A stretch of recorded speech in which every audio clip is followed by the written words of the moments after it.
Halo Sobat Daking.id. Banyak importer pemula yang semangat beli barang murah di Cina tapi kaget saat lihat tagihan ongkirnya. Ada yang merasa barangnya terlalu lama sampai, ada juga yang merasa untungnya habis dimakan biaya kirim. Memilih jalur pengiriman bukan cuma soal mana yang lebih cepat, tetapi juga soal mana yang paling masuk akal untuk bisnismu. Di video ini, kita akan bedah tuntas kapan kamu harus pakai jalur udara dan kapan wajib pakai jalur laut, agar profit bisnis kamu tetap maksimal. Pertama, kita bahas jalur udara.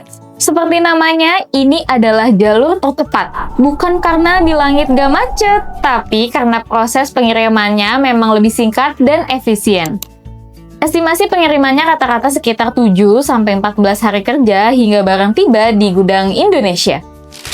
Kapan sebaiknya menggunakan jalur udara?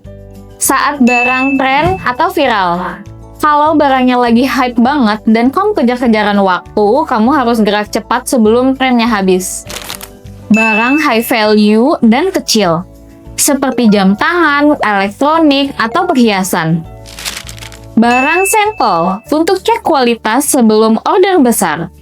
Tapi perlu dicatat, jalur udara menggunakan satuan kilogram, biayanya jauh lebih mahal dibanding jalur laut. Jadi kalau barang kamu berat atau ukurannya besar, tapi harganya murah, jalur udara akan menguras margin keuntunganmu. Kedua, jalur laut. Jalur ini adalah favorit para pemain besar yang ingin menekan biaya pengiriman dan meningkatkan margin keuntungan. Estimasi pengirimannya memang lebih lama, sekitar 4-6 minggu. Kenapa harus pakai jalur laut? Barang berat dan bulky, seperti mesin, furniture, sepeda, atau tumpukan tekstil. Order jumlah besar, pembelian dalam jumlah besar atau stok ribuan produk. Mengejar HPP terendah.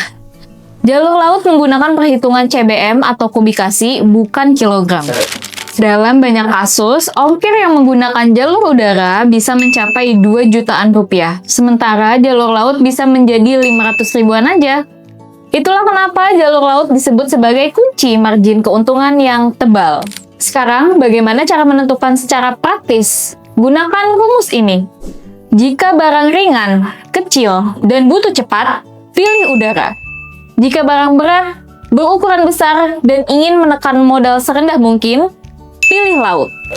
Satu tip rahasia, jika total berat barang sudah di atas 100 kg atau volumenya mendekati 0,5 cbm, biasanya jalur laut akan jauh lebih hemat. Dan jangan memaksakan kirim barang bervolume berat lewat jalur udara, walaupun beratnya tidak seberapa, karena akan tetap dihitung berdasarkan volumetriknya. Masih bingung menghitungnya?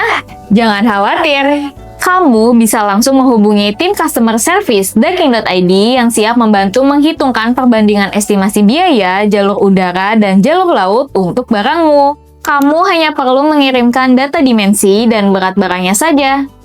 Memilih jalur pengiriman yang tepat adalah bagian terpenting dari strategi bisnis. Pastikan kamu sudah menghitung estimasi ongkir sebelum melakukan pembayaran ke supplier, agar tidak kaget di akhir.